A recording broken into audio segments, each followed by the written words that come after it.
제2공항 건설에 따른 갈등을 해소하기 위한 공론화 방법으로 전문가들은 수기형 공청회를 통한 주민투표로 도민 의견을 정리하는 방안을 제시했습니다. 무한한 자원이라는 근거 없는 가설로 용암해수의 산업화가 시작됐지만 대량으로 뽑았으면 지하수 고갈의 원인이 될 수 있다는 우려가 나오고 있습니다. JDC가 추진하는 공공임대주택의 임대료가 비싸 무주택 서민들이 입주 신청을 포기하는 가운데 원가 공개 요구가 커지고 있습니다. 시청자 여러분 안녕하십니까? 뉴스데스크 제주입니다. 제주도의회 제2공항 특별위원회가 갈등 해소를 위한 공론화의 구체적인 방안을 찾기 위해 고심하고 있는데요. 오늘 열린 전문가 워크숍에서는 공론화 방법으로 수기형 공청회를 거쳐 주민투표를 실시하는 방안이 나왔습니다. 오승철 기자가 보도합니다.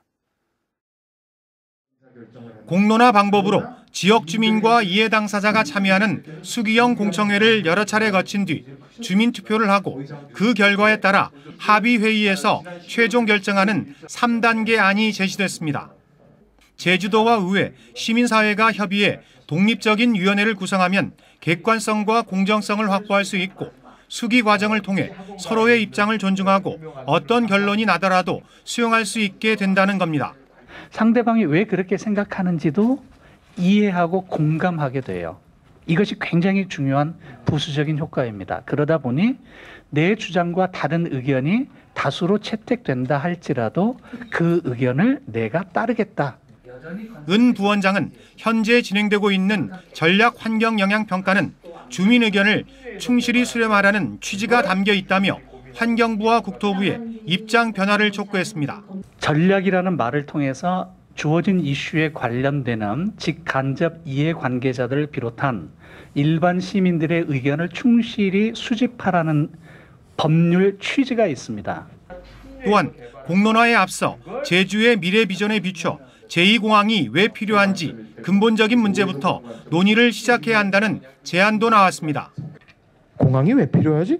공항이라는 걸 해야 되는 이유가 뭐지? 우선은 그런 근본적인 질문에 부딪히는데 근본적인 질문에 대한 답을 주시고 그러면 이제 거기서 뭔가 논의가 돼서 정리가 되면 그 다음 단계로 가야 된다. 특위는 이달 안에 도민대 토론회를 열고 의견 수렴 방안을 확정한 뒤 다음 달부터 본격적으로 공론화에 나설 계획입니다. MBC 뉴스 오승철입니다. 제2공항 강행저지 비상도민회의는 최근 국토교통부가 환경부에 제출한 전략 환경 영향평가 보완서를 공개하라고 요구했습니다. 이들은 전략 환경 영향평가 보완서에 지역 주민들과 언론, 환경부의 문제 제기와 보완 요구가 제대로 반영됐는지 확인하고 의견을 개진하는 것은 당연한 권리라며 보완서의 내용을 주민들이 알지 못한 채 국토부와 환경부가 협의를 끝낸다면 위법 부당한 것이라고 주장했습니다.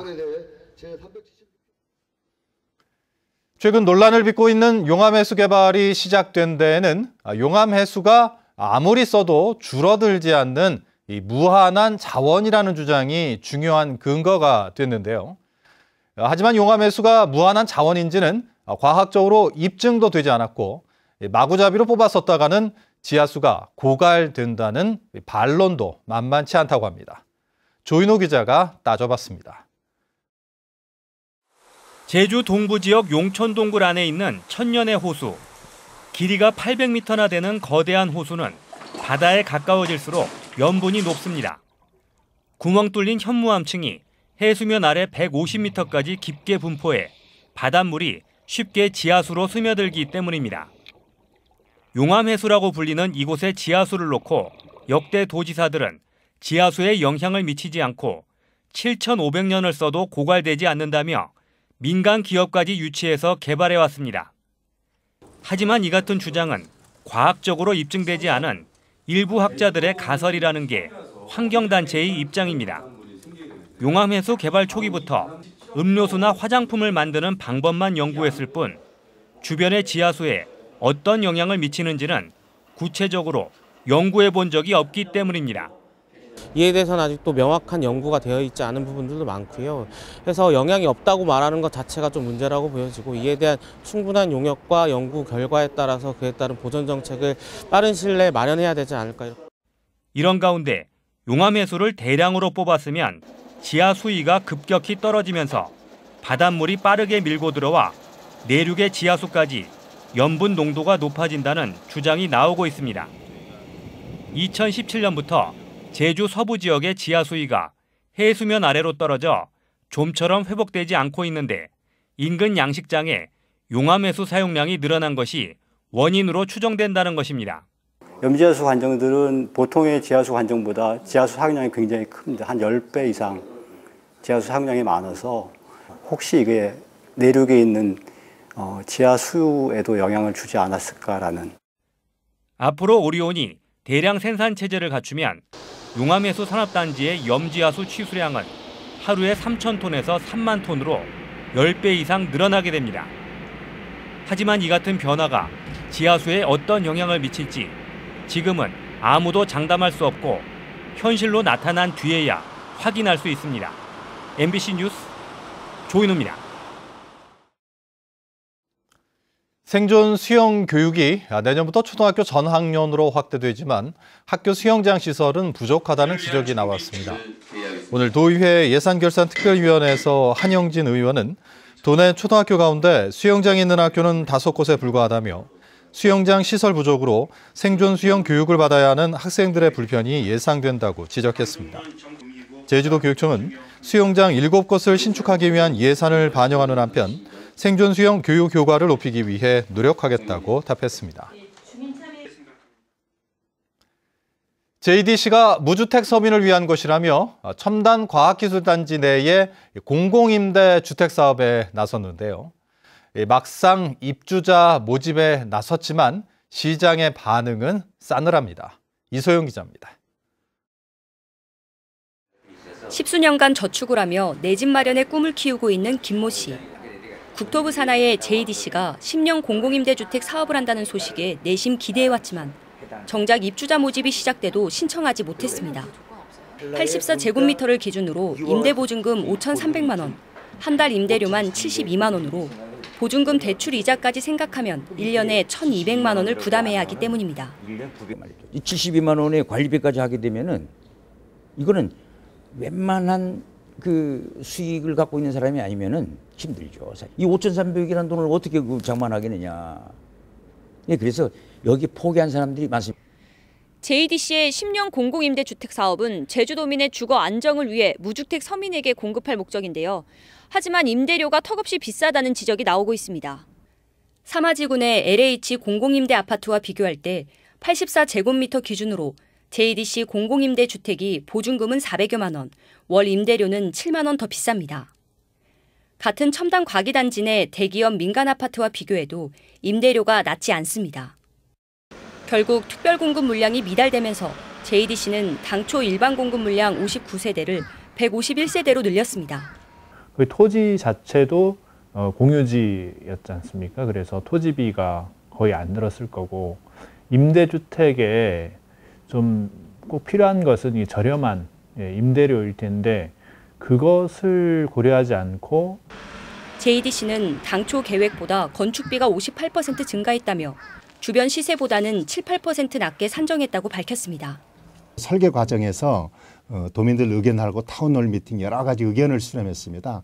그러면서 전면 지하로 하면서 공사 원가가 굉장히 크게 늘어났습니다. 무주택 서민을 위한 공공임대라는 말이 무색해졌다는 여론 속에 원가 공개에 대한 요구가 커지고 있습니다. MBC 뉴스 이소연입니다.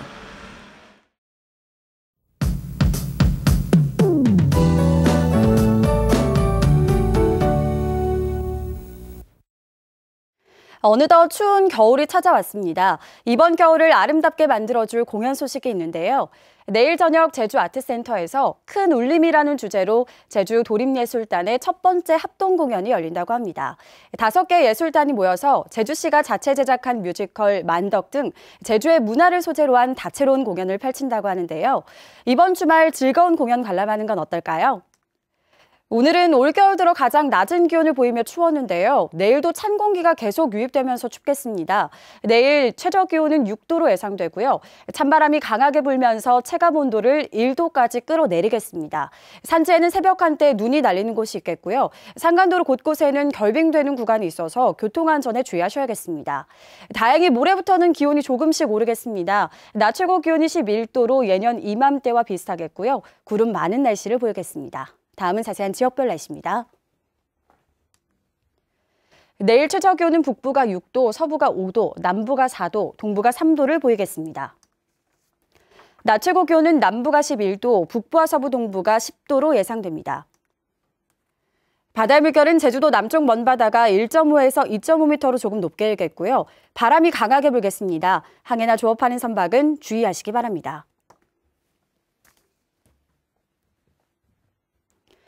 주간 날씨입니다. 다음 주엔 대체로 맑은 날씨를 보이겠고요. 평년 기온을 회복하겠습니다. 날씨였습니다. 제주 4.3 기록물을 유네스코 세계 기록유산으로 등재하는데 역사적 중요성이 핵심이 된다는 주장이 나왔습니다. 오늘 열린 4.3 기록물의 유네스코 세계 기록유산 등재를 위한 국제 심포지엄에서 유네스코 세계 기록유산 심사소위원회 얀보스 위원장은 세계 기록유산은 역사상 중요했던 순간을 가장 잘 나타내야 하며 당시 인류의 삶과 문화의 변화를 이해하는 데 도움이 돼야 한다고 설명했습니다. 오늘 심포지엄에서는 광주 5.18 기록물을 비롯해 세계 각국의 등재 사례를 소개하고 4.3 기록물의 세계 기록유산 등재 가능성에 대한 토론이 이어졌습니다. 세계에서 가장 오래된 금속 활자 인쇄본인 직지심체 요절보다 반세기 앞선 고서가 있다는 주장이 제기됐습니다. 한국고서연구회는 오늘 기자회견을 열어 제주에서 발견된 석가열의 행적송 상권이 고려시대 말인 1330년 인쇄돼 직제보다 47년 앞선 금속 활자 인쇄본이라고 주장했습니다. 이에 대해 문화재청은 출간 시기는 보다 면밀한 검토가 필요하며 현존하는 학원과 같은 책인지도 조사가 필요하다고 밝혔습니다. 제주지방법원 최성문 판사는 위치 추적 전자장치 부착 명령과 외출 제한 명령 등을 어긴 혐의로 기소된 53살 고모 씨에게 징역 8개월에 벌금 300만 원을 선고했습니다. 뉴스데스크 제주를 마칩니다. 시청해주신 여러분 고맙습니다.